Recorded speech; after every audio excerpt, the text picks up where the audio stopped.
sa kalibutan. Sa amen kung naana mo diha. Okay, atong dungan ni sa pagbasa, Matthew chapter number 5 verses 13 down to verse 16. Ready? Read. Ye are the salt of the earth, but if the salt have lost its savor, wherewith shall it be salted? It is henceforth good for nothing, but to be cast out and to be trodden under the foot of men. Ye are the light of the world. A city that is set on a hill cannot be hid. Neither do men light a candle and put it under a bushel, but on the candlestick, and it giveth light unto the house. Let your light so shine before men, that they may see your good works, and glorify your Father, which is in heaven. Ang Ginoo magkapanalangin sa mga pulong, manglingkod ang matagos sa kanato. Okay, once again, ang atong isgutan sa atong devotional karong kapuntagon, is all about kaning pahimang no ba, be mindful. Dapat natong ibutang sa ilagay po natin sa mga puso isipan natin yung pong ating pag-aaralan ngayon, no. This is the reminder of Jesus Christ, no. Ma-reminder sa ating ng ating Panginoong Jesucristo, no, sa kanyang mga disipulo. Okay? But before he remind them, no, nagturo muna ang Panginoon, kaya nga diyan sa verses number 3 down to verse number 12, ang Beatitudes, no, ng ating Panginoong Jesucristo, Sermon on the Mount, no. Pinag-aralan po niya ang mga disipulo kung paano or kung ano ang dapat gagawin, no. Nandiyan po yung mga blessed, no. Blessed are the poor, blessed are they that mourn, yung mga beatitude na sinabi ng ating Panginoong Jesucristo dito sa verses 3 to 12. Okay? That is why in verses 13 down to verse number 16, pinaalalahanan niya po ang mga disipulo na sabi po niya dito na kayo ay isang asin at kayo po ay isang ilaw. Okay? So, pinaalalahanan po niya na dapat natin yung about testimony ba, no? Na just remind them, no, that they are the salt of the earth. Okay? Sabi ng Panginoong Jesucristo sa mga disipulo, kayo po yung asin, no? Dito sa mundo. The disciples, Christians, are the salt of the earth. Okay? Unsa man ang asin, no? It will give a taste to the food and mo preserve food siya food. Okay? Mao man ang ginahimo dati, no, even dito sa balay, dito sa Timonan, wala may rep. Ang ginahimo ni Mama, inaasinan niya ang isda, no, para dili mabaho. Okay? So it will preserve the food, no? Now, Jesus wants them to be mindful that the world is, makita nato nga, kailangan nga kita nga mga Kristuhan or mga disipulo nga magpakita sila or para ang kalibutan, no? Nga naay kanang panlasa ba? Okay? Kanang makita ba nga, maiba ta ba? No, maiba sila sa mundo. Okay? That is why, pagtudlo niya sa Beatitude, sabi ng Panginoon Jesucristo, blessed are the peacemakers, for they shall be called the children of God. Okay? So dapat pinaalalahanan po niya mga disipulo na kayo ay isa kayong asin dito sa mundo. Okay? That is why in Colossians chapter number 4, verse number 6, sabi po dito, let your speech be always with grace, seasoned with salt, that ye may know how ye ought to answer every man. Ang hisgutan din sa atong Ginoong Jesucristo, testimony, no? Patutuo ang ating buhay. Okay? Kasi po tayo po ay Kristiyano at tayo po ay, sabi ng Panginoon, kayo ang Kristiyano kayo, anak ko kayo spiritually, okay? Kayo ay isang asin, salt dito sa mundo na magbibigay lasa. Okay? In Mark chapter number 9, verse number 50, salt is good, but if the salt have lost its saltness, wherewith will ye season it? Have salt it in yourselves, and have peace one with another. Okay? So pinaalalahanan po ng Panginoon na kung hindi po, tawag nito, pag hindi na kung yung asin wala ng panlasa, di ba darating yung panahon na yung asin wala ng lasa, tungod sa kadugay na, tungod sa nabasa na, kadugay na siya, wala yung panlasa. It is good for nothing. Ilabay, itapon at apak-apakan na lang ng mga tao. In short, no, yung ating testimony ba as a Christian, kailangan nating kumbaga bantayan ba, no? Guard our testimony. Not only gi-remind sila ng Panginoong Jesucristo that they are the salt of the earth. Pangalawa po, they are the light of the world. Okay? Now, the fourth creation of God, which gives light in a day, a sun, no? Who lighted the whole world during the day and a moon during the night. Okay? Di ba ang kahayag, ang adlaw, mga na'y muhayag na, tapos karon buntag, na'y adlaw. Okay? Magkita na itong matapusa, paggabi, di tamadam, kaya naman, ay moon. Okay? Now, the Bible is telling us, just Christ telling us to the disciples that ye are the light of the world. Okay? Kayo yung ilaw. Kristiyano, tayo yung ilaw. Dito sa mundo, madilim po yung mundo because of sin. Now, the moment na tinanggap po natin ang Panginoong Jesucristo na ating tagapagligtas, no? Nandito na po sa atin ang ilaw. That is why Jesus Christ said, ye are the light of the world. We need to shine. Kailangan na tumuilaw, no? Remember this, a good testimony should never be hid. Dapat hindi po matago. Except lang kung bad testimony. Except lang kung ating mga ginagawa ay hindi kaayaya sa harap ng Panginoon. Pero kung maganda yung ating patutuo, kung maganda yung ating testimony, dapat hindi yan itatago or hindi yan, I believe, hindi yan matatago. Okay? Kaya nga sabi ng Panginoon, let your light so shine before men. Okay? Because we are the light of the world. Jesus Christ nga nasa tua, kinahanglan natin muayag ba? No? Muhayag. Proverbs chapter number 4, verse number 18, sabi po ng salita ng Panginoon, Proverbs chapter number 4, verse number 18, but the path of the just is as shining light, that shineth more and more unto the perfect day. Okay? Yung mga mabubuting gawa, yung mga magagandang patutuo or testimony, umiilaw po yan. Okay? Yun po yung sabi ng salita ng Panginoon, but the path of the just is as a shining light. 1 Thessalonians chapter number 5, verse number 5, ye are the children of light and the children of the day. Ye are not the night or nor of darkness. Okay? Lagi po natin tatandaan na anak na po tayo ng Panginoon. Ang Panginoon, siya po yung ilaw.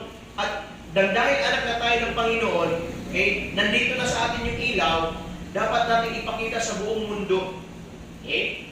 That is why He said, no, makita natin, no, we are God's children, let us walk in Him, live in Him, no? Let Jesus Christ shine in our lives, no? Let the people recognize our Savior in us. Dapat makita sa tanang tao or sa mga tao sa gawas nga naatay Ginoo. Dapat makita sa mga tao sa gawas nga naatay Kristo, nga naatay manluluwas. Daghan may ni-claim na sila luwas, pero ang ilang kinabuhi dili luwas. Diba? Marami pong nagsasabi that they are saved. Pero ang buhay na kanilang pinapakita ay hindi tumpak sa sinasabi ng salita ng Panginoon. Kaya nga sabi ng Panginoon sa beatitude niya, no? Okay? Pakumbaba lang kayo, no? Merong mga nagpe-persecute sa inyo, pray for them. Okay? No? In verse number 12, rejoice and be exceeding glad. In verse number 11, blessed are ye when men shall revile you and persecute you and shall say all manner of evil against you. Okay? Why? Kaya nga, sinabi ng Panginoon itong Beatitudes, nagturo po siya para paalalahanan ang mga disipulo that they are the light and they are the salt of this earth.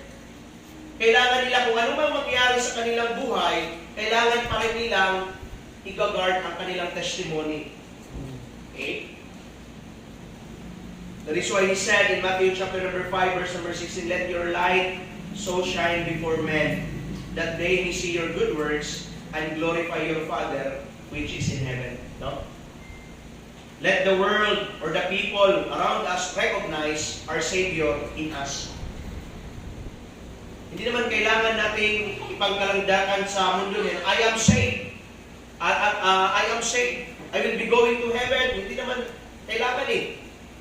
Ipakita mo lang yung buhay na binago ng Panginoon, and then the people will recognize you that you have Jesus Christ sa ayong kasing-kasing. Okay? 1 Peter chapter number 2, verse number 9, sabi po ng salita ng Panginoon, but ye are a chosen generation, a royal priesthood, an holy nation, a peculiar people, that ye should show forth the praises of Him who called you out of darkness into His marvelous light. Okay? Tinanggal na po tayo ng Panginoon or kinuha na po tayo ng Panginoon doon sa kadiliman, sa kasalanan, ng kasalanan. Nandito na po tayo sa sa ilaw ng Panginoon. Let our light no nga mag-shine in the darkened world dito sa mundo.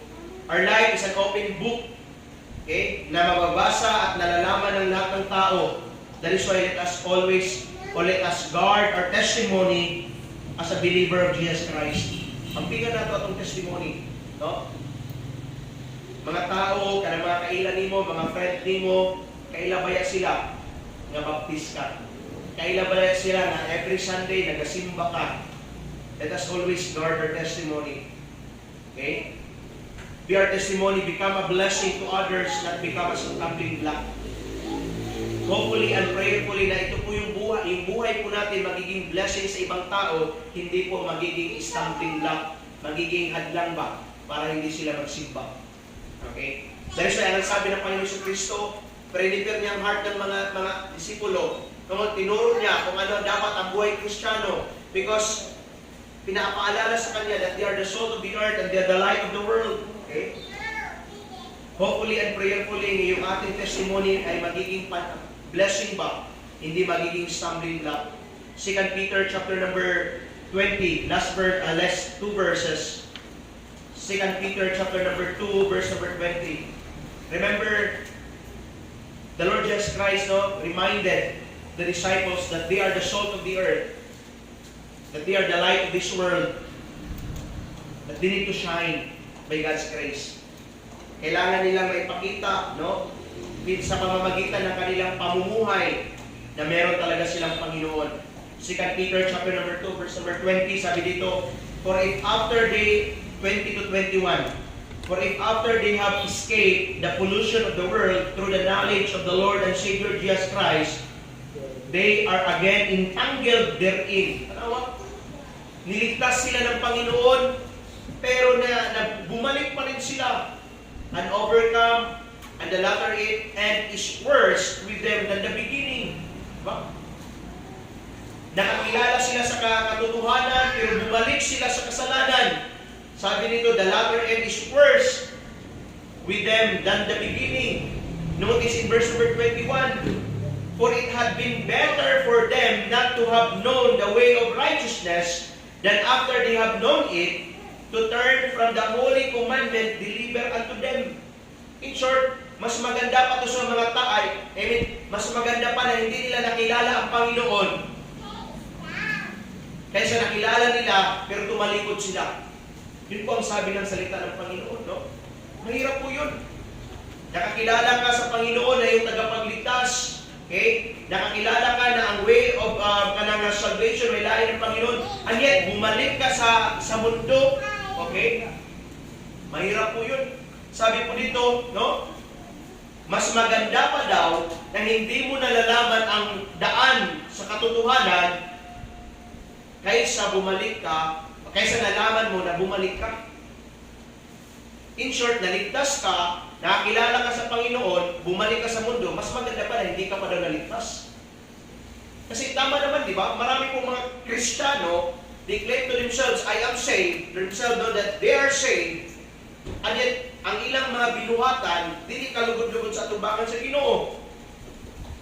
Ug dagay mga Kristiyano, nga kabalo sila luwas, pero ang ilang binuhatan, dili makapahimaya sa Ginoo. Okay? Wala niyo na pulong sa Ginoo, may wala sila nakaila kay Kristo, kaysa nakaila sila, pero ang ilang binuhatan, mas grabe pa. Okay? So remember, brethren, like what Jesus Christ said, we are the salt of this earth, and we are the light of the world.